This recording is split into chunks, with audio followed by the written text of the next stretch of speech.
یا ایھا الذین آمنوا کتب علیکم الصیام کما کتب علی الذین من قبلکم لعلکم تتقون اما بعد۔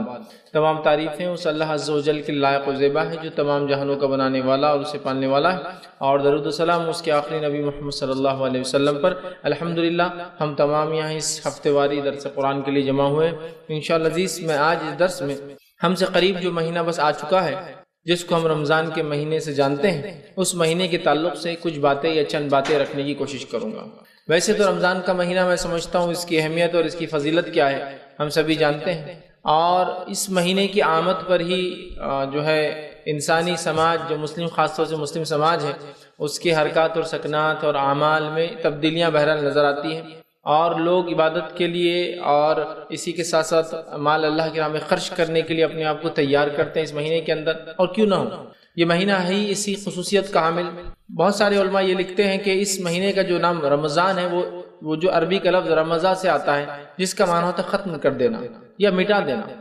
مطلب یہ ایک ایسا مہینہ ہے جو گناہوں کو ختم کر سکتا ہے، ہمارے گناہوں کو ہم سے مٹا دے سکتا ہے۔ جس طرح سے آگ جلا کر چیزوں کو ختم کر دیتی ہے، یہ مہینہ بھی ختم کر دیتا ہے، جلا دیتا ہے ہمارے گناہوں کو۔ تو گویا اس مہینے کا نام خود ایک بڑا اہم میسج اور پیغام ہمیں دیتا ہے۔ تو بہرحال یہ مہینہ ہم سے قریب ہے، لوگ اس کی تیاریاں کر رہے ہیں، لیکن ایک بڑی افسوس کی بات ہے، امت مسلمہ کی ایک بڑی اکثریت ایسی ہے، میں نہیں کہہ رہا ہوں کہ سارے لوگ، لیکن ایک بڑی اکثریت ایسی ہے جو اس مہینے کے فضائل کے تعلق سے بالکل ناواقف ہے، اور جس کا نتیجہ یہ ہوتا ہے کہ جب یہ مہینہ آ بھی جاتا ہے، رمضان کا مہینہ آ گیا، کچھ تو بھی اب تھوڑا سا روٹین ہٹ کر کرنا ہے، بس اتنا سمجھ میں آتا ہے، لیکن اس سے ہٹ کر اس کی ایکچوئل فضیلت کیا ہے، کیا فائدے اس مہینے سے ہم اٹھا سکتے ہیں، وہ ہم نہیں سیکھنا چاہتے یا وہ ہم نہیں جانتے ہیں، جس کے نتیجے میں ہوتا یہ کہ مہینہ سال در سال ہماری زندگیوں میں آتا ہے، مطلب ہر سال یہ ایک مہینہ آتا ہے اور آ کر بس یوں ہی چلا جاتا ہے، اور نہ اعمال میں کوئی تبدیلی نظر آتی ہے، نہ زندگیوں میں کوئی تبدیلی نظر آتی ہے۔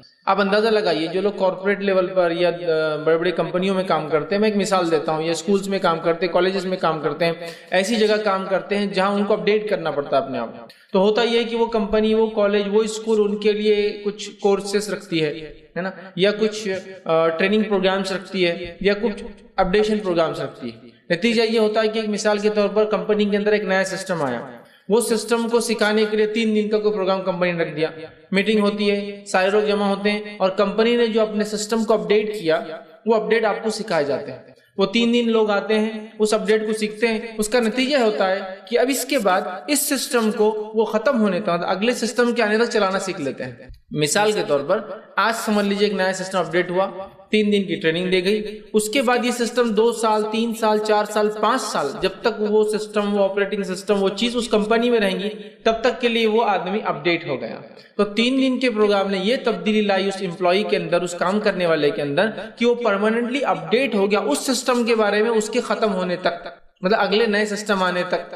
تو 3 دن کی ٹریننگ یہ کمال دکھاتی ہے۔ آئیے ایک اور مثال لے لیجیے، آگے بڑھتے ہیں اس چیز کو لے کر کہ ٹریننگ کیا ہوتی ہے، تبدیلی کیسی آتی ہے جب انسان کو ٹریننگ دی جاتی ہے، کسی چیز کے لیے مشق کرائی جاتی ہے۔ دوسری مثال لے لیجیے، آپ چاہتے تھے کہ گاڑی چلانا آپ سیکھیں، فار ایگزامپل 2 ویلر تو نہیں، 2 ویلر عام طور سے لوگ گھروں پہ سیکھ لیتے ہیں، لیکن 4 ویلر ہے جو کہ آپ کے ساتھ اویلیبل نہیں ہے۔ آپ ایک ڈرائیونگ اسکول میں جاتے ہیں، اسکول میں جانے کے بعد آپ، میں سمجھتا ہوں 15 ڈیز to 20 ڈیز یا 30 ڈیز کا ہارڈلی کورس ہوتا ہے، اور بہت ہی ڈم انسان ہوگا، بہت ہی جس کو ہم کہیں گے مطلب وہ انسان کمزور ہوگا جو مہینے بھر بعد بھی گاڑی نہ سیکھ سکے۔ آج کل تو دیکھیے آپ بچوں کو گھر میں ہے تو آدھا ٹریننگ تو وہاں مل جاتی ہے، پھر 1 سے 2 3 بار 10 بار چلا لیے تو آ جاتی ہے نا، ایسا ہوتا ہے۔ 2 ویلر کے معاملے میں تو اس کی بھی ضرورت نہیں ہوتی، محلوں میں سیکھ لیتے ہیں ہمارے بچے، ٹھیک۔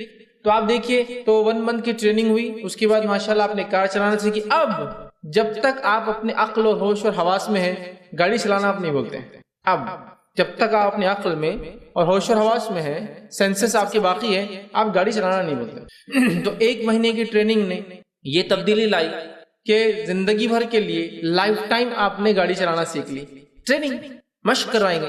اب آئیے میں رمضان کی مثال لے رہا ہوں اب یہاں، رمضان بھی ایک ٹریننگ ہے، تاکہ اگر سال بھر ہم میں کوئی کمزوریاں اور کوتاہیاں آ گئی ہو تو اس 1 مہینے میں اس کو کمپنسیٹ کر دے، اور اگلے کی ہم تیاری کر لے کہ اپنے اعمال کو ہم اضافہ کر لیں۔ تو رمضان ایک 30 ڈیز کی ٹریننگ دی جا رہی ہے، اور یہ اسلامی کیلنڈر کے اعتبار سے 9واں مہینہ ہوتا ہے اسلامی کیلنڈر کا، اور 1 مہینے کی مطلب اپروکسیمیٹ 29 یا 30 ڈیز، مطلب جو بھی اس میں ہوتا ہے، 1 مہینہ اسلامی اعتبار سے 1 مہینے کی ٹریننگ ہے۔ لیکن کتنے افسوس کی بات ہے، اس 1 مہینے کی ٹریننگ اور مشق سے جو مسلمان گزرتا ہے، جب وہ چاند دکھ جاتا ہے تو ایسا گزرتا ہے اس ٹریننگ سے کہ جس کے نتیجے میں اس کو دیکھ کر رشک آتا ہے کہ ماشاء اللہ سبحان اللہ الحمدللہ کیا تبدیلیاں ہیں. لیکن 30 ڈیز جو ہیں یا 29 ڈیز جو ہیں گزرے، مہینہ ختم ہوا اور چاند نظر آیا دوسرا، پھر ایسی تبدیلی آ جاتی ہے کہ لوگ بولتے سبحان اللہ یہ وہ انسان تھا کہ جو ابھی دکھ رہا تھا ایک دن پہلے.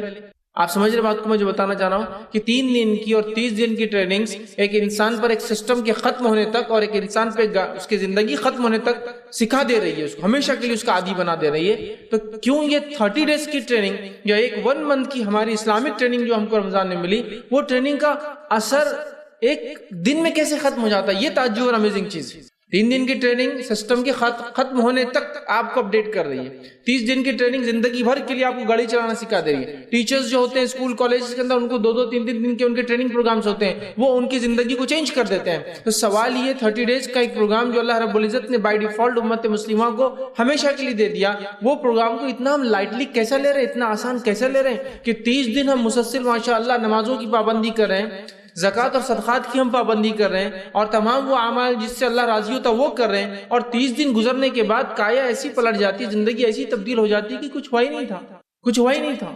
ایک چاند دکھا، اور میں بار بار کہتا ہوں، بہت سے لوگ کہتے ہیں کہ آپ بہت برا کہتے ہیں، ہارش کہتے ہیں، اس طریقے سے نہیں بولنا چاہیے کہ ایک چاند امت مسلمہ میں ایسی تبدیلی لاتا ہے کہ راستے بند ہو جاتے ہیں نماز کے لیے، اور ایک چاند پھر اگلا آتا ہے ایسا کرتا ہے کہ امام کو مصلی ڈھونڈ کر لانا پڑتا ہے. پہلا چاند وہ جب رمضان شروع ہوتا ہے راستے نہیں پورتے ہیں، مطلب مسجدیں تو ختم ہوگی، راستے بھی نہیں پور رہے ہیں، راستوں پہ شترنگی اور چٹائیاں ڈال کے نمازیں ہو رہی ہیں. اور پھر ایک چاند پھر نکلتا ہے جو عید لاتا ہے، ٹریننگ کے خاتمے کا اعلان کرتا ہے کہ اب آپ تیار ہو، آپ نے تقویٰ اختیار کیا، آپ نے ذکر کو اختیار کیا، آپ نے خرچ کرنے کی عادت ڈالی، آپ نے اپنی نظروں پہ کنٹرول رکھا، آپ نے اپنے حلیوں کو سدھار لیا تھا، آپ نے اپنے اعمال اور افعال کو سدھار لیا تھا، آپ نے اپنے معاملات کو سدھار لیا تھا. پھر کیوں ایسا ہوا کہ وہ چاند دیکھتے ہی جب 31واں دن، اگر 31 کا اگر مہینہ تھا اور اگر 29 کا 30واں دن نکلا، ایک ایسی تبدیلی آئی کہ جیسے کہ ایک چاند مطلب ایک رات کے بعد ایک بھولا کوئی خواب تھا جو گزر گیا. مطلب ایسی کیسی زندگی اتنا ڈائنامک چینج کے ساتھ آئے، جبکہ یہ ٹریننگ دی جا رہی ہے. اللہ رب العزت نے قرآن میں سورہ بقرہ سورہ نمبر 2 میں کیا فرمایا؟ یا ایھا الذین آمنوا کتب علیکم الصیام کما کتب علی الذین من قبلکم لعلکم تتقون.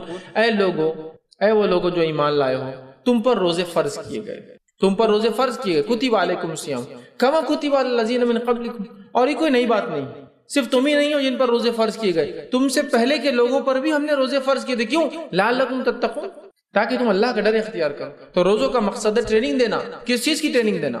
لعلکم تتقون، اللہ کا ڈر، فاصلہ دیتے ہیں. اور اللہ کا تقویٰ کیا ہے؟ کہ ہمارے اس چیز کو بجا لائے جو ہمارا رب ہمیں حکم دیتا ہے، اور ہر حرام کردہ چیز سے اپنے نفس کو بچائے. یہ تقویٰ ہے، لعلکم تتقون، تاکہ تم اللہ کا ڈر فاصلہ اختیار کر سکو. تو خود رمضان کے روزوں کی فرضیت کا مقصد اللہ رب العزت بیان کر رہا ہے. اب اگر یہ مقصد ہی حاصل نہ ہوا، تقویٰ کوئی ایسی چیز نہیں ہے جو میں ظاہر کر کے بتا سکوں یا میرے حلیے سے آپ کہہ سکتے کہ میں متقی ہوں، ممکن نہیں. تقوی کے اثرات ہوتے ہیں ظاہری، یہ بالکل بات طے ہے، لیکن ظاہری اثرات سے تقویٰ ہے یہ پتہ نہیں لگایا جا سکتا.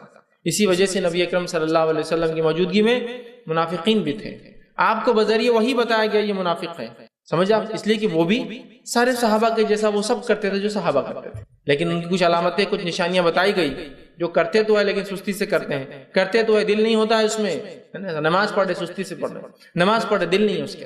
علامتیں بتائی گئی، جان دینے کو پیچھے ہٹتے ہیں، خرچ کرنے کو پیچھے ہٹتے ہیں، مسلمانوں کو کچھ برا ہو تو خوش ہوتے ہیں، علامتیں بتائی گئی. لیکن ان کے ظاہر سے نہیں پہچانا جا سکتا تھا کہ یہ مسلمان نہیں ہے، سمجھ رہا. تو تقوی کا ایک ظاہری اثر یہ ہے کہ آؤٹر بھی چینجز آتے ہیں، لیکن آؤٹر چینجز سے ہم انر یہ نہیں کہہ سکتے کہ چینج ہو گیا.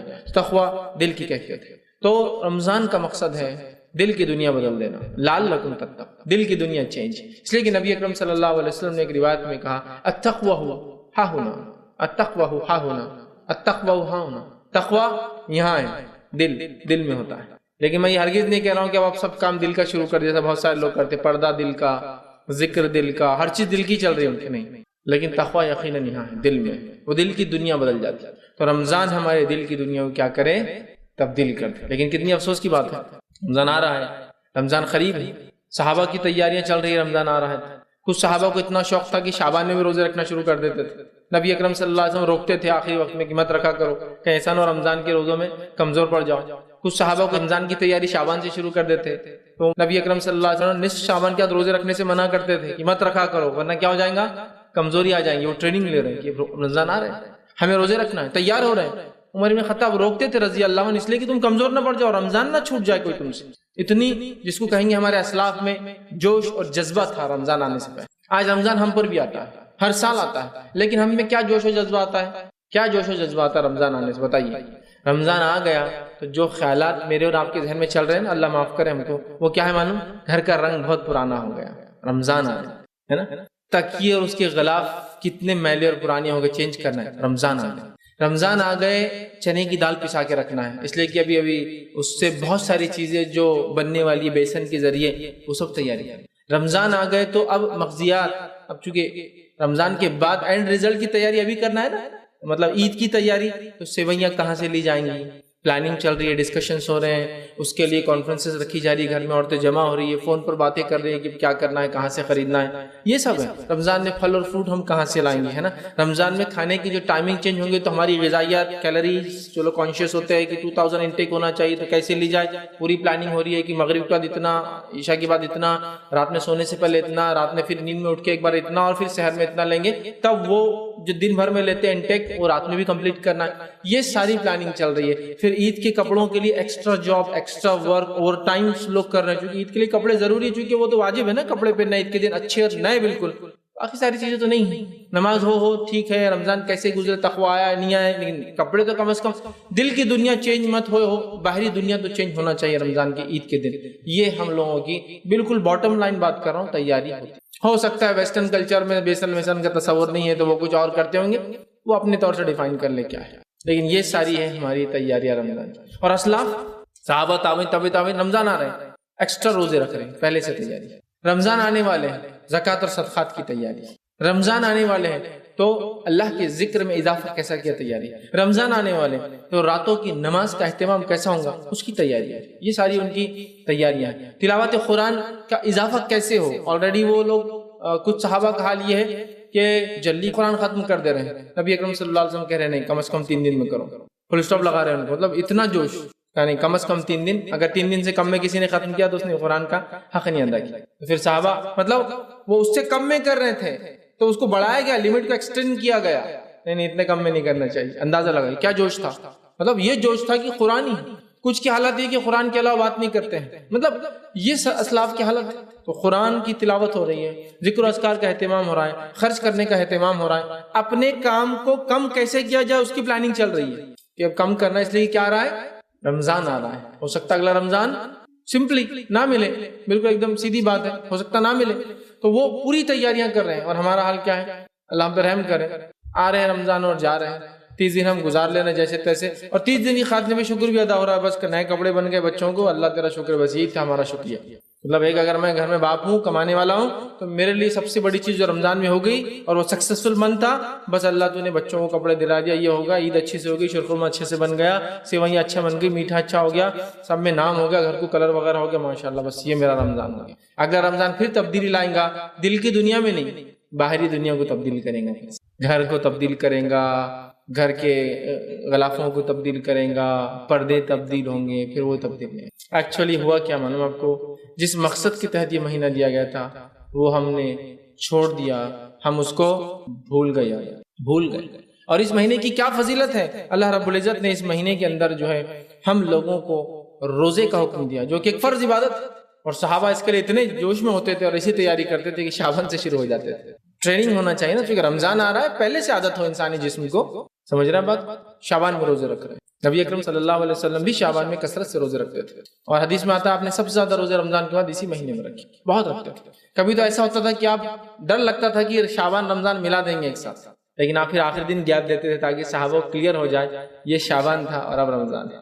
لیکن آپ نے جو ہے ان لوگوں کو منع کیا جو لوگ کمزور ہوتے ہیں یا کمزوری آ سکتی ہے اور شعبان کے روزے رکھ لے تو پھر رمضان کی نہ رکھ پائے، سمجھ رہے ہیں. تو یہ جذبہ ہے صحابہ کا، یہ اعمال وہ کر رہے ہیں، یہ اضافہ ہے ان کے اعمال میں، یہ زندگی کی تبدیلیاں ہیں. تو اللہ رب العزت نے اس مہینے کو اپنی فرض عبادت روزوں کے لیے چنا، جو کہ اسلام کے ارکان 5 ارکان میں سے ایک رکن ہے، اور اس کا چھوڑنے والا، اس کو نہ رکھنے والے کے لیے بہت خطرناک سزائیں سنائی گئی ہے نا. نبی اکرم صلی اللہ علیہ وسلم فرماتے ہیں میں رات سویا ہوا تھا، 2 لوگ میرے پاس آئے، مجھے اٹھا کر ایک پہاڑ پہ لے گئے. اس کی چڑھائی بہت مشکل تھی، میں نے کہا میں نہیں چڑھ سکتا، وہ مجھے بغل سے اٹھا کر اوپر لے گئے. اوپر لے جانے کے بعد میں نے شدید چیخو پکار سنی لوگوں کی، اور میں نے دیکھا کچھ لوگ الٹے لٹکے ہوئے، پیر اوپر ہے اور جو سر نیچے، ان کے جبڑے جو ہے چیرے جا رہے ہیں۔ میں نے کہا یہ کون ہے، ان کے ساتھ یہ کیوں ہو رہا ہے؟ تو ان لوگوں نے کہا یہ آپ کی امت کے وہ لوگ ہیں جو افطار جلدی کر لیتے تھے، مطلب روزہ رکھتے تھے لیکن افطار جلدی وقت پہ نہیں ہوتا، وقت سے پہلے۔ تو روزہ چھوڑنے والوں کا کیا حال ہوگا، اس سے اندازہ لگائیں۔ ان کے جبڑے چیرے جا رہے تھے اور خون نکل رہا تھا۔ تو روزہ ایک فرض عبادت ہے، اللہ رب العزت نے رمضان کا مہینہ اپنی ایک فرض عبادت کے لیے چنا، یہ اس کی سب سے بڑی فضیلت ہے، سب سے بڑی فضیلت ہے۔ لیکن ہم دیکھتے ہیں ہمیں روزوں کے لیے بھی کوئی تیاری نظر نہیں آ رہی۔ صحابہ کو تو یہ معمول تھا، اسلاف کا تو یہ حال تھا کہ اپنے چھوٹے چھوٹے بچوں کو روزہ رکھاتے تھے، اس نیت سے کہ وہ ٹرینڈ ہو جائے، اس لیے کہ ایک انسان بالغ ہو جائے تو نماز اور روزہ اس پہ فرض ہو جاتا ہے۔ لیکن کیا وہ امید کرتے ہیں ایک بچہ اگر بالغ ہو تو وہ اپنے بالغ ہونے کے اسی سال پورے 30 روزے رکھ پائیں گا، یا وہ بچی، جب تک کہ اس کو پری پلان ٹریننگ نہ ہو؟ کہ مثال کے طور پر اگر بچہ جو ہے 10ویں سال سے بالغ ہوتا ہے اور وہاں سے اس پہ روزے فرض ہوتے ہیں، تو پھر اس کو کیا ٹریننگ دی گئی کہ 7ویں سال اس نے 2 4 5 روزے رکھے، 8ویں سال اس نے 8 9 10 روزے رکھے، اور اس کے بعد 9ویں سال 15 ایک رکھے، تو پھر اس کو جب وہ 10ویں سال بالغ ہوا تو وہ پورے روزے رکھ سکتا ہے۔ ورنہ ممکن نہیں ہے کہ اچانک ایک سال آئے اور وہ کہے اب تم بالغ ہو گئے اور کل سے پورے روزے فرض ہیں، امپاسبل ہو جائیں گے، ہارڈلی پاسبل۔ سمجھ رہے ہیں بات کو؟ پھر ہمارے پاس ہوتا ہے بچہ بالغ ہونے کے بعد ٹریننگ شروع کرتا ہے 2 4 سال، اور 14 15 سال کا ہونے تک پھر شروع کرتا ہے پورے روزے رکھنا، اور اس میں عادت ہوئی، اور اگر نہ ہوئی تو پھر تو گیا وہی بڑا ہوا۔ عادت ہوئی تھی اور نہیں ہو سکی تو بس پھر والدین کو بس افسوس ہوگا، اس کو بھی افسوس ہوگا، اور اپنی زندگی چلتے رہیں گی اس کی روٹی۔ یاد رکھیے وہ ٹریننگ دلاتے تھے اپنے بچوں کو، ہم ٹریننگ لے رہے ہیں اپنے آپ کو، بچوں کو دلا رہے ہیں اس کی، وہ شوق ان میں جگا رہے ہیں کہ ہمارے بچے رمضان آئے تو روزے کے لیے خود ہم سے کہے کہ ہمیں بھی روزہ رکھنا ہے۔ ہمارے بچوں کو پکڑ کے ہم بڑے بڑے روزے رکھو تو بولتا نہیں میرے سے نہیں ہوتا، چونکہ ماحول نظر نہیں آتا ہے اس کو، وہ اہمیت نظر نہیں آ رہی ہے۔ جیسے عید کے کپڑوں کے لیے ڈسکشن چل رہے ہیں، بات چیت ہو رہی ہے، روزوں کے لیے کبھی کوئی چیز وہ سن نہیں رہا اس کی اہمیت کے بارے میں، کیسے رکھنا ہے، نہیں رکھ پائے تو اس کے لیے کیا کرنا چاہیے، نظر نہیں آ رہا اس کو۔ اور بچے اسی چیز کو اہمیت دیتے، یاد رکھیے، جو اپنے گھر کے ماحول میں یا اپنے سماج میں لوگوں کو اہمیت دیتے ہوئے دیکھتے ہیں۔ سمجھے آپ بات کو؟ اسی لیے ہر علاقے کے بچوں کے پاس الگ الگ چیزوں کی الگ الگ اہمیت ہوتی ہے، سمجھا؟ یہ ہے یاد رکھیے، کیونکہ ماحول میں اور سماج میں اس چیز کو ہوتے ہوئے دیکھتے ہیں تو اس چیز کو اہمیت دیتے ہیں۔ تو یہ فرض عبادت روزوں کا مہینہ ہے، ہم لوگ اس میں ضرور روزے رکھیں، اور اس کا مقصد، روزے کا مقصد، رمضان کا مقصد لعلکم تتقون۔ تو روزے کا مقصد ہے کہ ہم اللہ کا ڈر اختیار کریں، پاس و لیاز اختیار کریں۔ رمضان کا مہینہ اسی لیے دیا گیا کہ ہم روزہ رکھیں اور اللہ کا ڈر اور تقوی اختیار کریں، یہ سب سے اہم چیز ہے۔ تو یہ رمضان جو انشاءاللہ عزیز اب ہم پر آئیں گا، یہ ہم میں جو ہے ایک پرماننٹ چینج لا دے، ہمارے دل کی دنیا بدل دے، ہمارے معاملات بدل جائے۔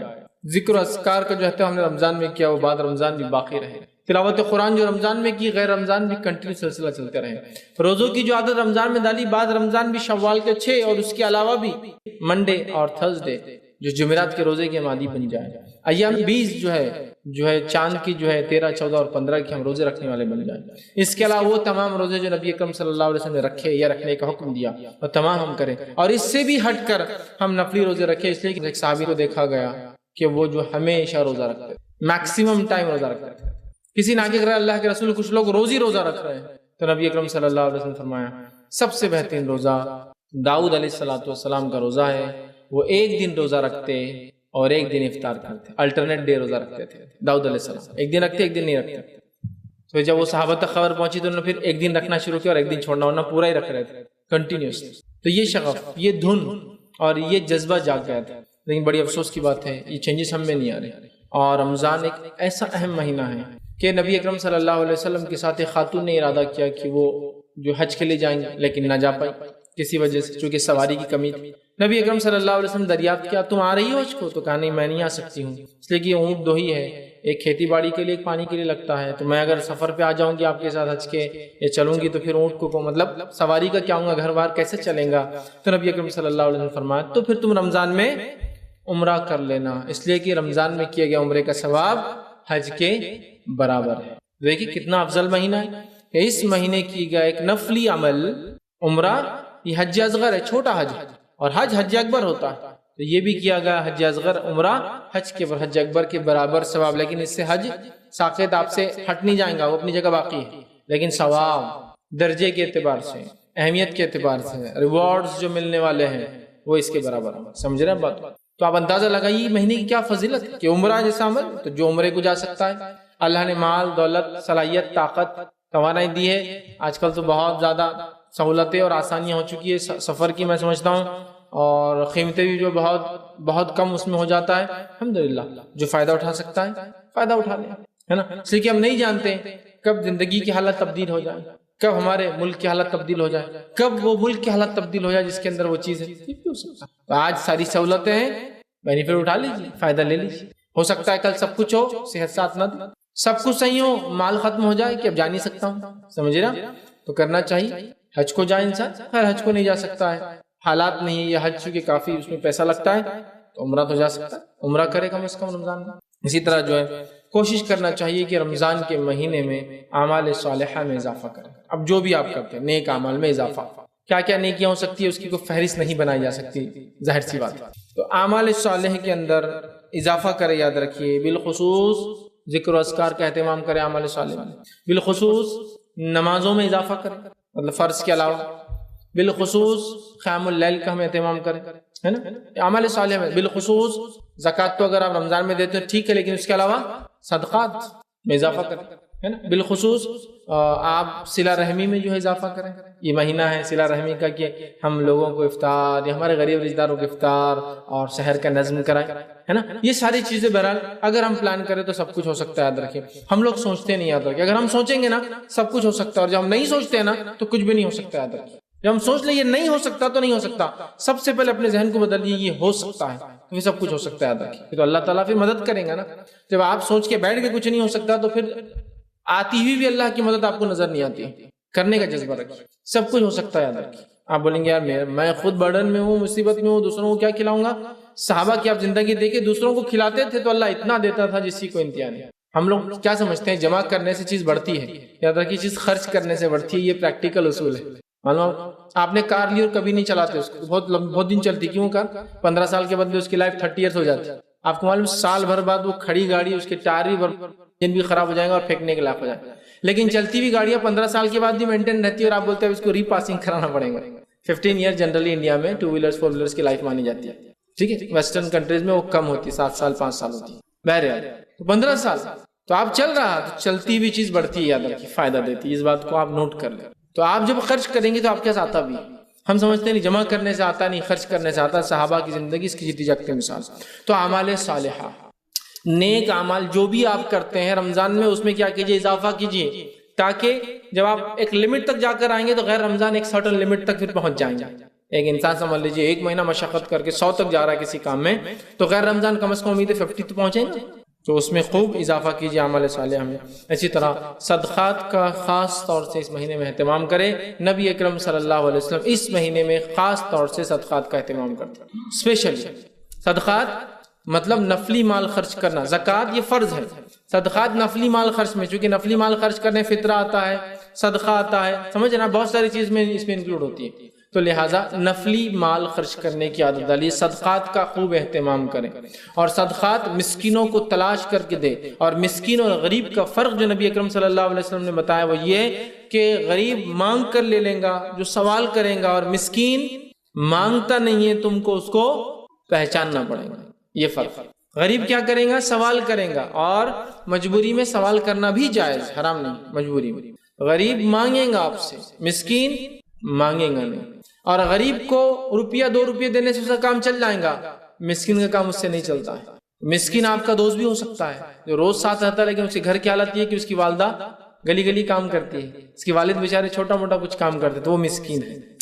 بولیں گا تھوڑی آ کر کہ مجھے دیجیے، مسکین بولیں گا نہیں، آپ کو ڈیٹیکٹ کرنا ہے کہ یہ مسکین دکھ رہا ہے، اس کو دینا چاہیے، یہ آپ تحفتاً اس کو دے دیں۔ تو مسکین اور غریب کا ہی فرق ہے۔ تو صدقات کریں، کوشش کریں کہ غریبوں کو بھی دیں، لیکن خاص طور سے مسکینوں کا ضرور خیال رکھیں۔ یہ آپ سے مانگیں گے نہیں، آ کے لقمہ 2 لقمے نہیں مانگیں گے، اس سے ان کا کام بھی نہیں بنے گا۔ ان کو تلاش کریں، آپ لوگوں کے حالات سے، چہروں سے، کپڑوں کے احوال سے، گاڑی کی کنڈیشن سے معلوم کر سکتے ہیں حالات کیا چل رہا ہے۔ مدد کیجیے، مدد کیجیے۔ اب کوئی کہے کہ میں خود مسکین ہوں، دوسروں کی کیا مدد کرے؟ ٹھیک ہے، تو یاد رکھیے آپ کوشش تو کریں جو آپ کر سکتے ہیں دوسروں کی، وہ کوشش کریں گا اور ایک سماج بن جائیں گا، یاد رکھیے، جو دینے والا سماج ہو جائے گا، جو دینے والا، معلوم دینے والا۔ صحابہ کے تعلق سے اور اس کے بعد کے اسلاف کے مدینے کے ماحول کے تعلق سے کچھ روایتیں ایسی ملتی ہے تاریخی کہ کوئی کسی کے گھر میں اگر کھانے کو کوئی چیز دیتا، سمجھے آپ، تو وہ بازو والے کو شفٹ کر دیتا کہ وہ زیادہ مستحق ہے میرے سے کہ میں کھاؤں۔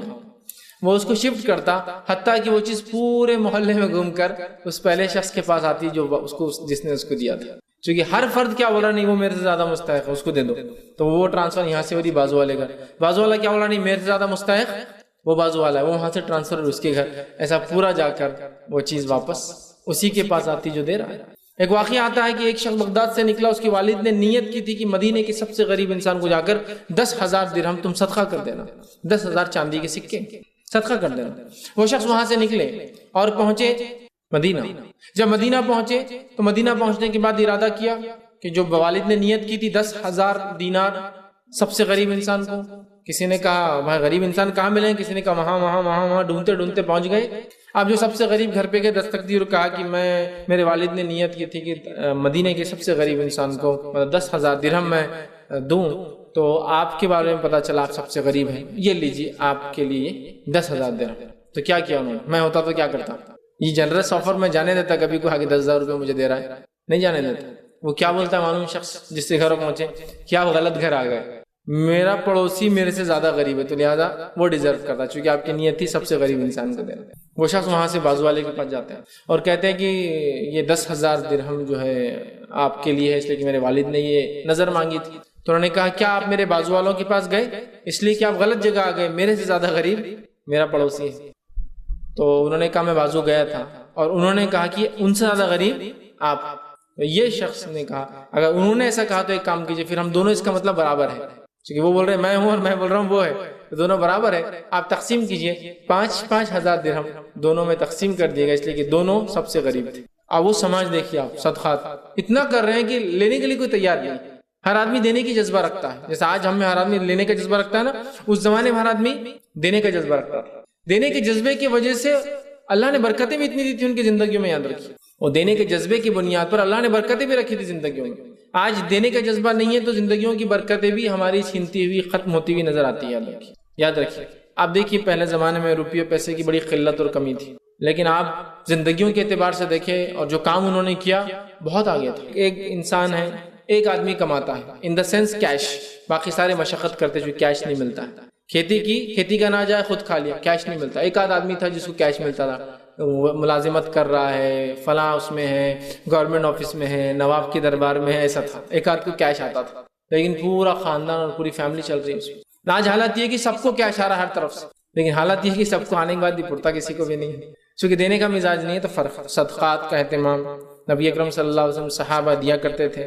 توبہ اور استغفار کی کثرت بہت ضروری ہے اس مہینے میں، اس لیے کہ توبہ اور استغفار نبی اکرم صلی اللہ علیہ وسلم اس مہینے میں کثرت سے کرتے تھے، اس لیے کہ مہینہ ذکر و اذکار کا ہے، ذکر و اذکار میں توبہ استغفار بھی شامل ہے، چونکہ بھی ذکر ایک قسم کا جو اپنی معافی کے لیے انسان جو گناہ وہ کرتا ہے یا کالے جو جرم اس نے کی ہے یا جو معصیت اس نے کر کے جو اپنے دل کو کالا کیا ہے وہ اس سے دھوتا ہے۔ توبہ اور استغفار کی کثرت کر دی اس مہینے میں، جتنا کثرت سے ہو سکتا ہے اتنا کثرت سے کیجیے، دن اور رات، اور بالخصوص روزے کی حالت میں، اس لیے کہ روزے کی حالت میں جب روزدار دعا مانگتا ہے اور بالخصوص افطار کے وقت، روزہ ختم کرنے کے وقت، تو اللہ اس دعا کو رد نہیں کرتا۔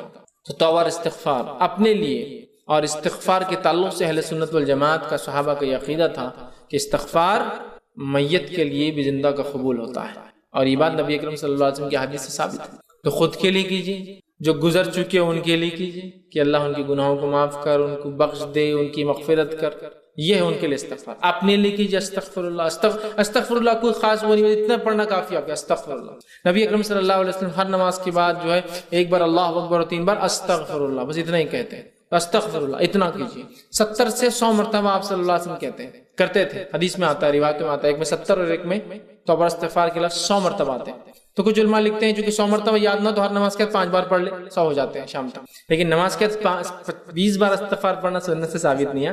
100 کی کوانٹٹی کمپلیٹ کرنے کے لیے بتا رہا ہوں، یاد نہیں ہے تو چلو فجر کے بعد 20 بار پڑھ لیا تو زیادہ ہی پڑھیے آپ، 100 بار آپ سے تو 70 سے 100 بار کرتے تھے، تاکہ امت کو بتائے نبی اکرم صلی اللہ علیہ وسلم کے کوئی گناہ نہیں تھے، پھر بھی آپ کرتے تھے، ہمیں سکھانے کے لیے کہ دیکھو میں نبی ہونے کے باوجود کرتا ہوں تو تم کیوں نہیں کر سکتے؟ ٹھیک ہے، تو توبہ اور استغفار میں جو ہم اضافہ کریں۔ اسی طرح جو تلاوت قرآن، چونکہ یہ مہینے کا تعلق بڑا گہرا قرآن سے ہے، شہر رمضان الذی انزل فیہ القرآن، اللہ قرآن میں فرماتا ہے سورہ بقرہ سورہ نمبر 2 آیت نمبر 185، رمضان و مہینہ جس میں قرآن نازل ہوا، انزل فیہ القرآن ھدی للناس، یہ انسانیت کے لیے ہدایت ہے۔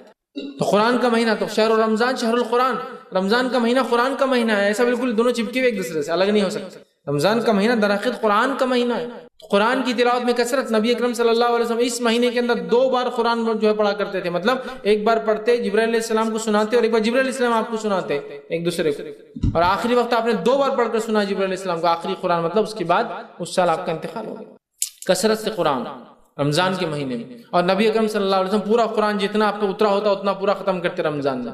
گویا رمضان ایک طرح سے پورے قرآن کا وہ ہوتا ریویژن ہوتا جو سال بھر اترا تھا، چونکہ آپ کی وفات سے پہلے تو قرآن اترتا رہا نا، تو ہر سال جتنا تھا قرآن اتنا پورا پڑھا جاتا رمضان میں۔ ہم لوگ بھی کوشش کریں، اور اسی لیے قرآن کو 30 پاروں میں بانٹا گیا ہے۔ یہ 30 پارے آپ کے زمانے میں نہیں تھے، یاد رکھیے، جو ہم لوگ مارکنگ کرتے ہیں وہ ہم نے بعد میں بنائے تاکہ 30 ڈیز میں قرآن ختم ہو، منزلیں بنائی گئی تاکہ 7 ڈیز 7 منزلیں نا 7 دن میں ختم ہونا، سمجھ رہے آپ، 30 دن میں ختم ہونا۔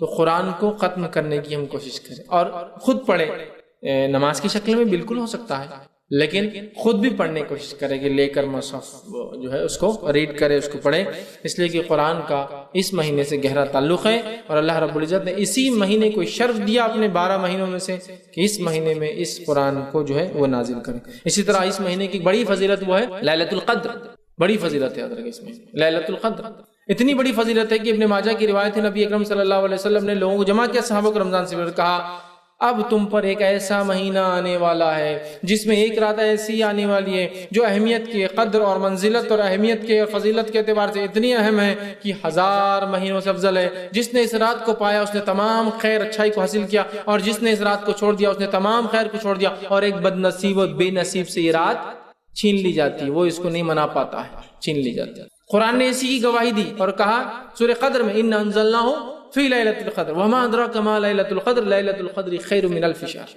کہ کہا کہ ہم نے اس قرآن کو لیلۃ القدر میں نازل، اِنَّا أَنزَلْنَاهُ فِي لَيْلَةِ الْقَدْرِ، لیلۃ القدر میں اس قرآن کو نازل کیا۔ وَمَا أَدْرَاكَ مَا لَيْلَةُ الْقَدْرِ، اے مسلمانوں کیا چیز ہے جو تمہیں سمجھا لیلۃ القدر کیا ہے؟ لیلۃ القدر خیر من الف شہر، لیلۃ القدر 1000 مہینوں سے افضل ہے۔ نبی اکرم صلی اللہ علیہ وسلم فرمایا 1000 مہینوں سے افضل ہے جو اس رات کو حاصل کر لیا تمام خیر پا لیا، اور جس سے چوک گئی سب چوک گیا، اور ایک بد نصیب یا بے نصیب سے یہ رات چھین لی جاتی ہے۔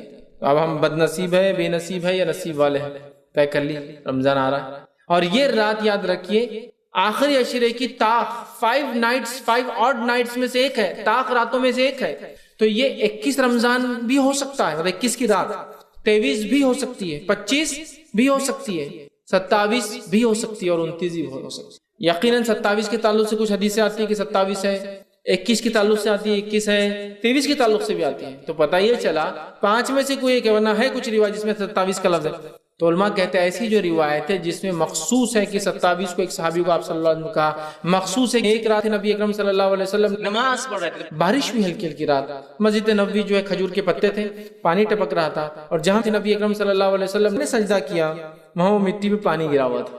وہ رات تھی 21 کی۔ علماء کہتے ہیں یہ جو خاص علامتیں بتائے گی کہ 27 21 23، اس کا معنی یہ ہے کہ یہ رات ہر سال ایک وقت نہیں آتی۔ اگر ایک سال 27 کو آتی تو اگلے سال 29 ہو سکتا ہے، 29 تو کسی سال 21، کسی سال 23، کسی سال، سمجھ رہا آتی بھی اگر ہے علامت ایک رات میں تو روٹیٹنگ ہے، وہ نیکسٹ ایئر وہ رات پہ نہیں ہے، سمجھ رہا۔ تو لہٰذا ہم کو اس کو تلاش کیسے بولتے ہیں، شب قدر کی تلاش ڈھونڈنا ہے۔ تو 21 کی رات، 23 کی رات، 25 27 اور 29 میں شب قدر کو تلاش کرنا۔ اور کیسے تلاش کرنا ہے؟ جیسے ہم آج کل تلاش کر رہے ہیں، ہے نا، آخری عشرہ شب قدر کی تلاش، 21 کی رات فلاں بازار میں، 23 کی رات فلاں بازار میں، اور 25 کی رات فلاں خریدی کے اندر، اور 27 کی رات فلاں ہوٹلوں میں، اور 29 کی رات فلاں، اور اس کے بعد ماشاءاللہ 1000 مہینوں کا ثواب حاصل۔ یہ ہماری پلاننگ ہے، میکسیمم جو پلاننگ ہے، اس سے ہٹ کر کچھ نہیں۔ اور پورا سماج، پورا ماحول ہی ہے، پورا حالات ہی ہے۔ اور چونکہ میں عموماً کہتا ہوں ڈپلیکیٹ نائٹس اتنی منا لی تو ریئل نائٹس، حقیقی جب راتیں آتی ہیں نا اس کی اہمیت ختم ہو جاتی ہے۔ کوئی شب برات منا رہا ہے تو کوئی شب معراج منا رہا ہے، اسی کوئی وجود ثابت نہیں کہ اس کو منایا جائے۔ معراج تو ایک واقعہ ہوا، اس کو منانا ثابت نہیں، کچھ بھی نہیں۔ 15 شعبان کے تعلق سے کہا کہ 15 شعبان کو اللہ تعالیٰ تمام لوگوں کی مغفرت کر دیتا سوائے اس شخص کی جو دل میں کینہ رکھتا ہو کسی۔ لیکن منانا نہیں ہے کہ چلو سیلیبریٹ کرو اس کو۔ اب منانا کیا ہے؟ یہ رات ہے شب قدر، لیکن 5 ہے نا تو کہاں چکر میں جانا اتنا لمبا، شارٹ کٹ کر کے آ گئے ادھر ہی، کیوں جائیں گے اس کے اندر؟ یہ ہے ریئل نائٹس جس کو آپ جاگ کے منائیں، ڈھونڈ کر منائیں، تلاش کر کے منائیں، پلان کر کے منائیں، چھٹی لے کر منائیں۔ میرا آفس سے نہیں ہوتا تو چھٹی لیجیے 5 دن، کیا جاتا ہے، لیکن اس کو منائیے، مطلب عبادت کیجیے۔ اور رات شروع ہوتی ہے مغرب سے لے کر طلوع آفتاب، مطلب غروب آفتاب سے لے کر طلوع آفتاب تک، مطلب سن سیٹ سے سن رائز تک پورے اس کو رات بولتے ہیں۔ تو کم و بیش آج ہمارے پاس رات 12 گھنٹے کی ہے، 10 گھنٹے کی ہے، کسی جگہ 5 گھنٹے کی ہے، تو آپ کو اس رات کو منانا ہے۔ یاد رکھنا جتنی بڑی ہے اتنا افضل ہے وہ، جتنی چھوٹی وہ بھی ہے کہ انسان کم وقت میں زیادہ حاصل کر لے، سمجھ رہا ہے بات؟ تو اس کو منانا ہے، اس کو وہ کرنا ہے۔ یاد رکھیں اس کے لیے کوئی بہانہ تلاش نہیں کرنا ہے، وہ کسی بھی حال میں ہم کو اس رات کو منانا ہے، اس کے فائدہ اٹھانا ہے۔ اسی طرح رمضان کی ایک فضیلت قیام اللیل ہے۔ نبی اکرم صلی اللہ علیہ وسلم فرماتے جو رمضان کے مہینے میں قیام اللیل کرے ایمان اور احتساب کے ساتھ، اس نیت سے کہ اللہ اس کا اجر دیں گا، غفر له ما تقدم من ذنبک، اللہ پچھلے گناہ معاف کر دیتا ہے۔ قیام اللیل رمضان جو اس کو پڑھیں گا اس نیت سے کہ اللہ خالص اپنی نیت کر کے اللہ تیرے لیے کر رہا ہوں، اس کا مجھے اجر چاہیے، غفر له ما تقدم من ذنبک، پچھلے گناہ معاف۔ کتنی افضل مہینہ ہے کہ صرف رات میں عبادت کرے تو پچھلا معاف کروا لیتا ہے۔ بہت افضل مہینہ، یاد رکھیں ہر رات حدیث میں آتا ہے کہ ہر رات اللہ تعالیٰ رمضان میں لوگوں کو جہنم سے آزادی دیتا ہے۔ ایک روایت میں آتا ہے کہ اللہ تعالیٰ ہر افطار کے وقت لوگوں کو جہنم سے آزادی دیتا ہے۔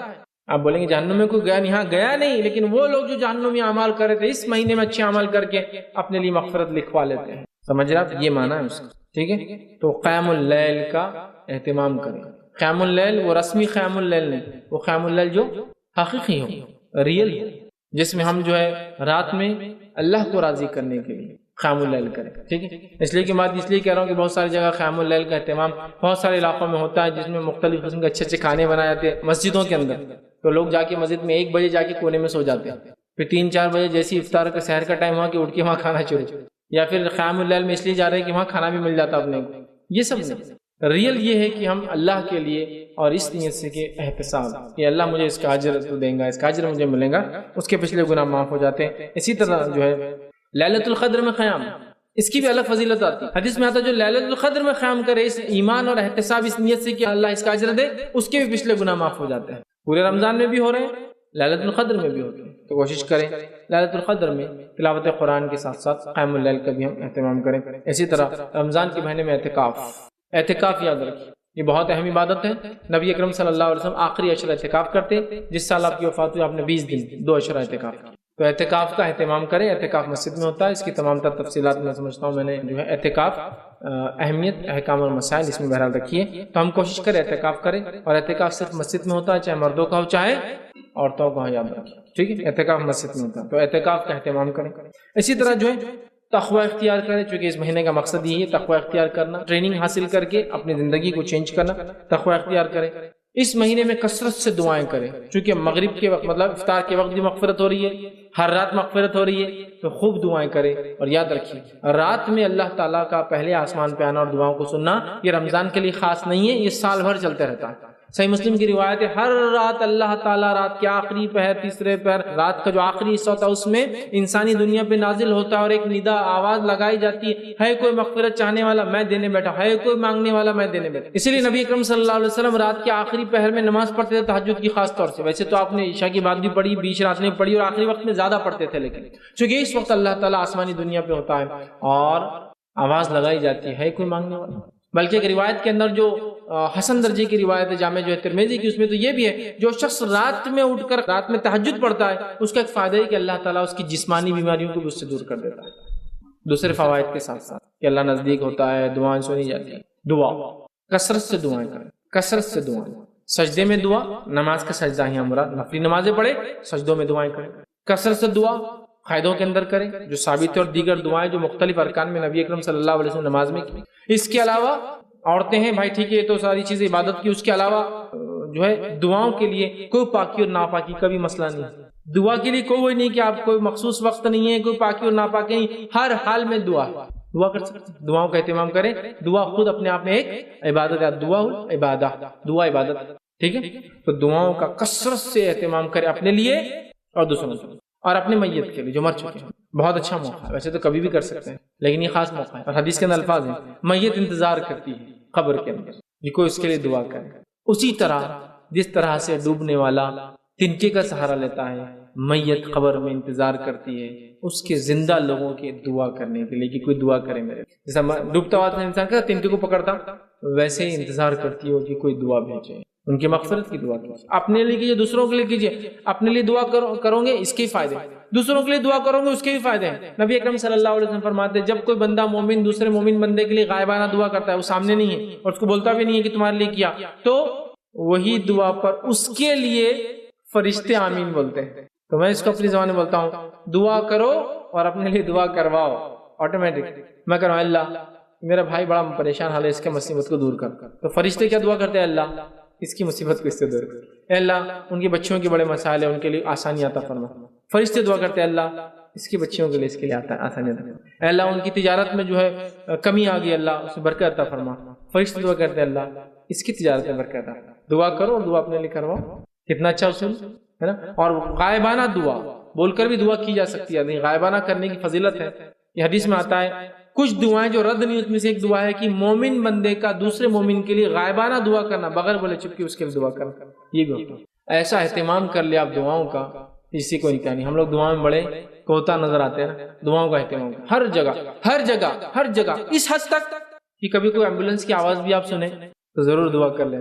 اگر اس میں کوئی اللہ تیرا بندہ ہے یا کوئی انسان ہے تو اس کے لیے اگر وہ ہدایت کا مستحق ہے تو ہدایت دے دے اسی بیماری کے ذریعے سے. اور اگر جو ہے مسلمان ہے ہدایت یافتہ ہے تو اس کو شفا نصیب کر دے. آواز آپ کو دور سے آ رہی ہے، ہوگا نہیں ہوگا دیکھا جائے گا، لیکن اگر تھا تو آپ کی کریڈٹ میں آ گیا. فرشتے دعا کرے اللہ اس کے لیے مسئلہ حل کر، اس کی بیماری دور کر، اس کو جو ہے سمجھ رہے ہیں آپ. تو آتی ہے نا کبھی آواز، کوئی نہ کوئی مطلب پرابلم میں ہے تبھی تو آواز آ رہی ہے.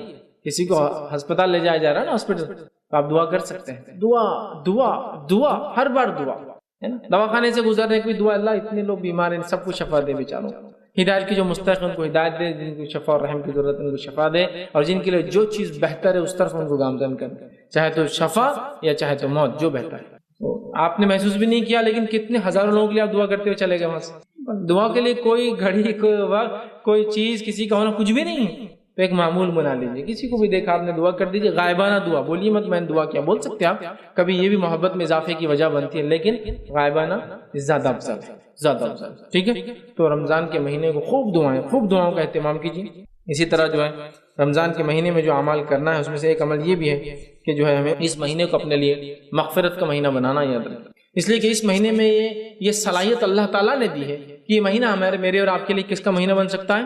مغفرت سمجھتے ہیں آپ؟ ہمارے گناہوں کی معافی کا مہینہ بن سکتا ہے. اس کے لیے دلیل وہ روایت ہے جس میں نبی اکرم صلی اللہ علیہ وسلم ممبر منگوایا. ممبر پہ آپ قدم بر قدم 3 ممبر کی سیڑھیاں چڑھے اور ہر سیڑھی پہ کہا آمین آمین اور آمین. صحابہ نے کہا اللہ کے رسول صلی اللہ علیہ وسلم آپ نے ایک ایسا آج عجیب عمل کیا جو اس سے پہلے ہم نے آپ کو کرتے ہوئے نہیں دیکھا، یہ کیا تھا؟ تو آپ نے فرمایا جبرائیل علیہ السلام میرے پاس آئے تھے، انہوں نے مجھ سے کہا کہ میں یہ کروں. جب میں نے پہلی سیڑھی پر قدم رکھا تو مجھ سے انہوں نے کہا اے محمد صلی اللہ علیہ وسلم لعنت و ہلاکت و بربادی اس شخص کے لیے جس کو اپنی زندگی میں رمضان کا مہینہ ملے اور اس میں اللہ کو راضی کر کے اپنی مغفرت نہ کرا سکے. کہو آمین. تو میں نے کہا آمین. جب دوسری سیڑھی پہ قدم رکھا تو انہوں نے مجھ سے کہا کہ لعنت ہلاکت بربادی اس شخص کے لیے جس کو والدین میں سے دونوں یا دونوں میں سے کوئی ایک بڑھاپے کی حالت میں مل جائے اور ان کی خدمت کر کے اپنی مغفرت نہ کرا سکے. کہو آمین. میں نے کہا آمین. اور لعنت ہلاکت بربادی اس شخص کے لیے جس کے سامنے میرا نام لیا جائے اور وہ مجھ پر درود نہ بھیجے صلی اللہ علیہ وسلم. تو مجھ سے کہا گیا کہو آمین. تو میں نے کہا آمین. تو اندازہ لگائیے روح الامین جبرائیل علیہ الصلوۃ والسلام ظاہر سی بات ہے وہی لے کر آتے تھے، یہ اپنے دل سے کوئی بات نہیں کہتے تھے. وہ آ کر جب کہہ رہے تو یہ اللہ کی طرف کی بات ہے. اور نبی اکرم صلی اللہ علیہ وسلم جو کہ رحمت للعالمین ہے وہ اس بددعا پہ جو روح الامین یا جبرائیل علیہ السلام کر رہے ہیں اس بددعا پہ آمین کے الفاظ آتے ہیں. اور نبی اپنی امت کو کبھی بھی عمومی اعتبار سے بددعا نہیں دیتے ہیں، صرف اینڈ سٹیج ہوتا ہے جب وہ بددعا دیتے ہیں ایک دم لاسٹ. تو نبی اکرم صلی اللہ علیہ وسلم بددعا پہ آمین کرے، اس کا مطلب یہ ہوا یہ مہینہ بہت زیادہ امپورٹنس اہمیت کا حامل ہے. اس کو چھوڑنے والا، ضائع کرنے والا، برباد کرنے والا نبی کی بددعا کا مستحق ہے جو کہ رحمت للعالمین ہے، سارے عالم کے لیے رحمت ہے. مطلب جو کچھ وجود میں ہے سب کے لیے نبی اکرم صلی اللہ علیہ وسلم رحمت ہے. آپ بددعا دے رہے ہیں، مغفرت کا مہینہ ہے، اس میں اپنی مغفرت ہم کو کروانی ہے، یاد رکھیے. اسی طرح جو ہے یہ مہینہ جہنم سے آزادی کا مہینہ، یہ مہینہ رمضان کا جہنم سے آزادی کا مہینہ ہے. اس لیے کہ حدیث میں الفاظ ہے جیسے ہی رمضان آتا ہے جنت کے سارے دروازے کھول دیے جاتے ہیں اور ایک بھی بند نہیں ہوتا، اور جہنم کے سارے دروازے بند کر دیے جاتے ہیں، ایک بھی کھلا نہیں ہوتا. اور یہ سلسلہ رمضان تک چلا رہتا ہے پورا. اور ایک طرح سے ایک میسج دیا جا رہا ہے جنت کھلی ہے اور جہنم بند ہے، مغفرت و رحمت عام ہے اس مہینے میں جنتی اعمال کر کے جنت چلے جاؤ، اور جہنم ہم نے بند کر دیے، معافی مانگ لو اپنے گناہ کے لیے، اور جہنم ہم نے بند کر دی۔ کبھی انسان سوچتا ہے اس سے کیا سگنیفیکینس، کہ دروازے وہاں کھلے تو ہمیں کیا سگنیفیکینس ہوتا ہے۔ آپ سوچئے تھوڑا سا، اگر کوئی یہاں ایسا آپ سے آ کے کہے، اور اللہ رحم کرے پچھلے 3 سال سے پانی کا کیا حال ہے، اورنگ آباد سے قریب ہمارے ایک ڈیم ہے پیٹھن میں، ہے نا، اگر کوئی آپ سے کہے یہ بس اب یہ مہینہ جون کا چالو ہوا، اور کوئی ابھی 2 دن میں خبر لا کے بولے کہ پیٹھن کے ڈیم کے پورے دروازے کھلے، آپ کے ذہن میں کیا آتا؟ مطلب پانی فل، ذہن کہاں جاتا؟ پانی فل، سال اچھا جانے والا، بزنس اچھا، سب لوگ سوچ رہے اپنے اپنے، کمپنی والے اپنا سوچ رہے، گھر والی عورتیں اپنا سوچ رہے، سب اپنا اپنا سوچ رہے کہ اب پانی کا مسئلہ نہیں، یہ مسئلہ نہیں، وہ مسئلہ نہیں، سب ایسے سوچ رہے۔ دروازے کہاں کھلے؟ اثر کہاں ہو رہا دلوں پر؟ کہاں ہوتا؟ دروازے کھلے مطلب پانی ہوتا ہے، خوشی ہوتی ہے نا۔ ایک خالی دنیا میں پانی جیسی نعمت کے دروازے کھلے تو جنت کھلی ہے، تو یہ احساس ہونا چاہیے، مطلب آفر چالو ہے، یہ کنیکشن ہونا چاہیے، ارے جنت کھلی ہے مطلب بہت کچھ کرنے کے لیے، اور جہنم بند ہے، بتایا جا رہا ہے کہ یہ مہینہ مغفرت کا، اور اللہ کی رحمت اس کی غضب پہ یاد رکھیے حاوی ہے، اس سے زیادہ ہے، اسی لیے جنت کے دروازے 8 ہیں اور جہنم کے دروازے 7 ہیں، کم ہیں۔ سمجھ رہے ہیں بات کو؟ تو لہٰذا جنت کھلی ہے، جہنم بند ہے، فائدہ اٹھانے کا موقع ہے۔ اور جنت کے ایک دروازے کا تو خاص اللہ رب العزت نے روزے داروں کے لیے اہتمام کیا جانے کا، وہ جنت کے دروازے کا نام ریان ہے، اس میں سے صرف روزے دار داخل ہوں گے، اسپیشل ویلکم ہوں گا روزے داروں کے لیے۔ دیکھیں تو یہ جہنم سے آزادی کا مہینہ ہے نا۔ اسی طرح حدیث میں آتا ہے ہر روز رمضان کی رات اللہ تعالیٰ لوگوں کو جہنم سے آزاد کرتا ہے، ایک روایت میں آتا ہے ہر افطار کے وقت لوگوں کو جہنم سے آزاد کرتا ہے۔ تو بنا لیجیے اس مہینے کو اپنے لیے جہنم سے آزادی کا مہینہ۔ اور اسی طرح جو ہے اگر آپ زکوٰۃ رمضان میں نکالتے ہیں، رمضان زکوٰۃ ویسے جب آپ کے مال پہ 355 ڈیز 355 دن ہو جائے، مطلب لونار کیلنڈر کے حساب سے سال ہو جائے، تو آپ کو زکوٰۃ دینا ہے، ٹھیک۔ لیکن اگر کسی نے یہ ٹائم ٹیبل باندھ لیا کہ رمضان ٹو رمضان، رمضان ٹو رمضان، پھر یہ مہینہ آپ کے لیے زکوٰۃ کا بھی، آپ کو اپنے مال کی زکوٰۃ بھی دینی چاہیے، یاد رکھیے۔ اسی طرح آخری پوائنٹ اور آخری بات جو ہم دیکھیں گے وہ یہ ہے کہ یہ مہینے میں خاتمے پر آپ کو کیا دینا ہے؟ فطرہ۔ اور اسی سے وہ دن جس دن ہم عید مناتے، خوشی مناتے، جو عمل ہم نے رمضان میں کیے اس کو عید الفطر کہا جاتا ہے۔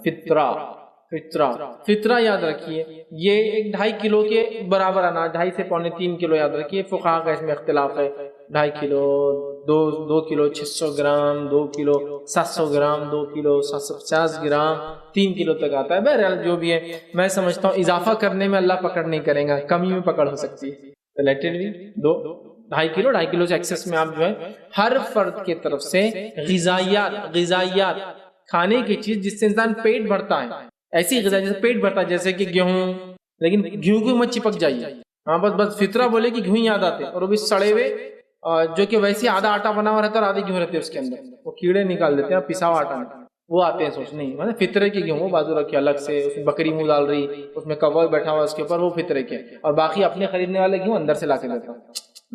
غذائیات گیہوں ہو سکتا ہے، چاول ہو سکتا ہے، کسی جگہ اگر مکہ چلتا ہے تو مکہ ہو سکتا ہے، کسی جگہ کھجوری غذائیات ہے، پیٹ بھرنے کی چیزیں تو کھجور ہو سکتا ہے۔ نبی اکرم صلی اللہ علیہ وسلم نے جو، پنیر، منقع، ٹھیک ہے، کھجور، جو اناج تھا ایک قسم کا، پنیر سمجھتے نا، پنیر غذائی عربوں کے پورا کھانا ہوتا ہے ان کے لیے، کھجور پورا کھانے کے طور پہ دودھ اور کھجور کھاتے ہیں، مطلب ہاں بس عموماً کھجور کا ویسا چلن نہیں کہ غذائیت نہیں ہے، تو غذائیات جس چیز سے انسان پیٹ بھرتا ہے وہ چیز نکالیے، 2.5 کلو اور اس سے زائد ہر انسان کی طرف سے گھر میں۔ اور اس کے لیے آپ کو صاحب نصاب ہونا ضروری نہیں ہے، جو فطرہ دے سکتا ہے دے دے، جیسا جو قربانی دے سکتا ہے دے دے، کوئی صاحب نصاب ہونا ضروری نہیں، نہ قربانی کے لیے نہ فطرے کے لیے۔ ہاں بس لوگ جو صاحب نصاب جو ہے بولے جو زکوٰۃ دیتا ہے وہی فطرہ دے، اس کی کوئی دلیل نہیں ملتی، کسی کو دلیل نہیں ملتی، کیونکہ صحابہ کثرت سے فطرہ نکالتے جبکہ اس میں سے اکثر زکوٰۃ دینے والے نہیں تھے، مطلب غریب۔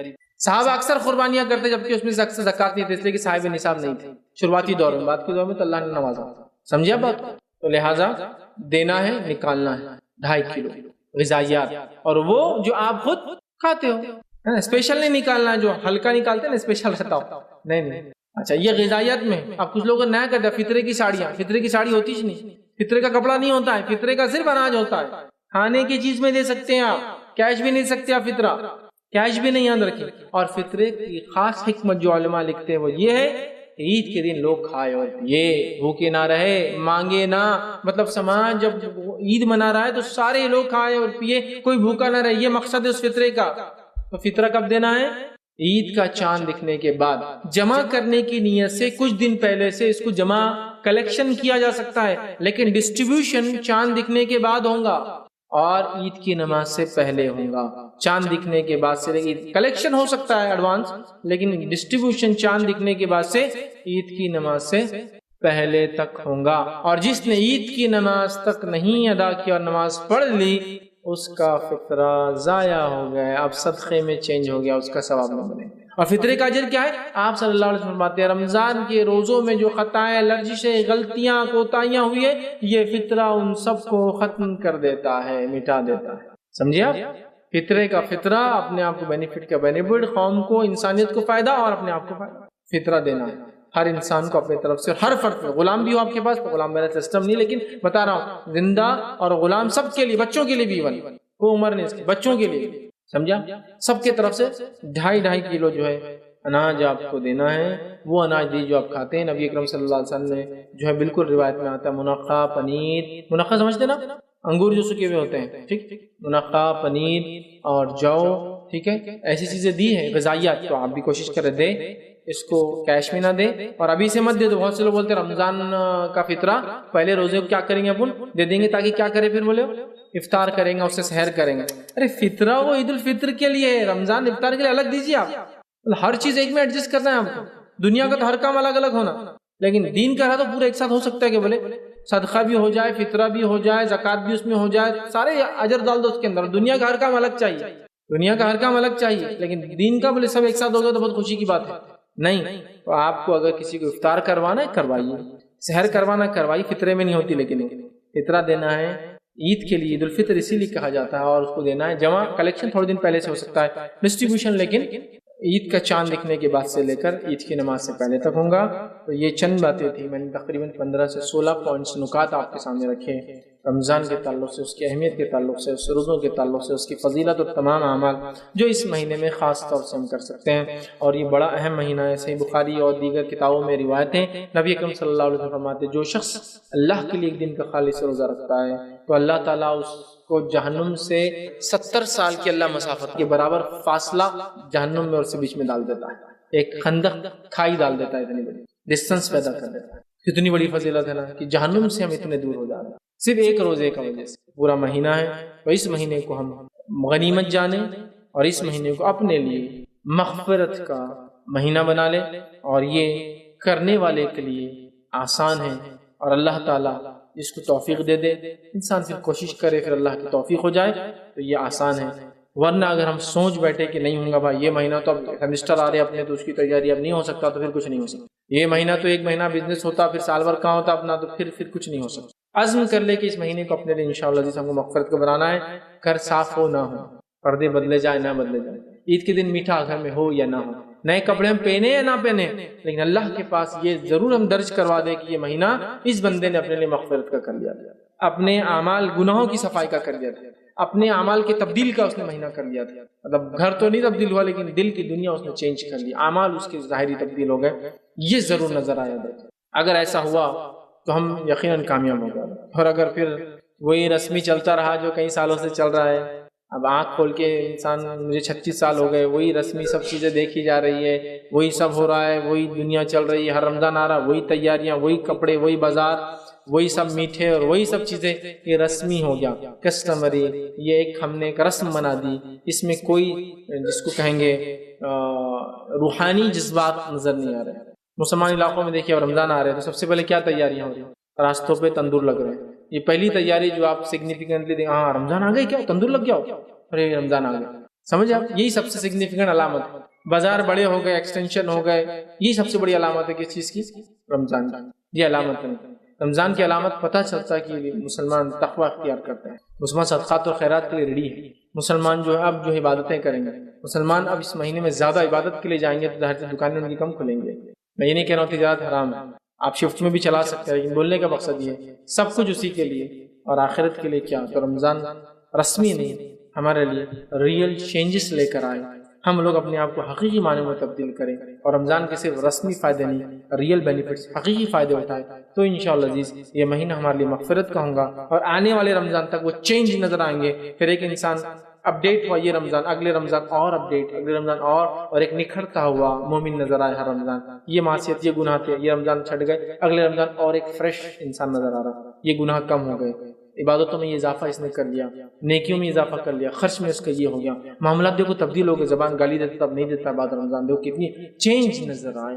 اور ہر رمضان ٹریننگ کے بعد، جیسا اسکول اور کالج میں اور کمپنی میں ٹریننگ کے بعد آپ کی زندگیاں تبدیل ہوتی، اب ہماری زندگیاں تبدیل ہوتی نظر آئے ہر رمضان کے بعد، تو ہم اس کے حقیقی فائدے اٹھائیں. میں اسی پر اپنی بات کو ختم کروں گا. اللہ رب العزت سے دعا ہے کہ اللہ سبحانہ تعالیٰ ہم تمام کو رمضان کے مہینے کے حقیقی فائدے اٹھانے والا بنائے، ہم تمام کو رمضان کے مہینے کو اپنے لیے مغفرت کا مہینہ بنانے والا بنائے، ہم تمام کی ٹوٹی پھوٹی عبادتوں کو جو اس مہینے میں ہم کرتے ہیں اس کو قبول کریں، ہم تمام کو قرآن سے اس مہینے کے ذریعے اللہ تعالیٰ جوڑ دیں، ہم تمام کو لیلۃ القدر کا فائدہ اٹھانے کی توفیق عطا فرمائے، ہم تمام کو رمضان کے مہینوں میں قیام اللیل کر کے دعا کر کے اپنے لیے مغفرت کا سامان جمع کرنے والا بنا دے، اور ہم تمام کو حقیقی معنوں میں اس مہینے کے صحیح فائدے اٹھانے والا بنا دے. جب تک ہمیں زندہ رکھیں، اسلام اور ایمان پر زندہ رکھیں، خاتمہ ایمان پر ہو. وآخر دعوانا ان الحمد للہ رب العالمین.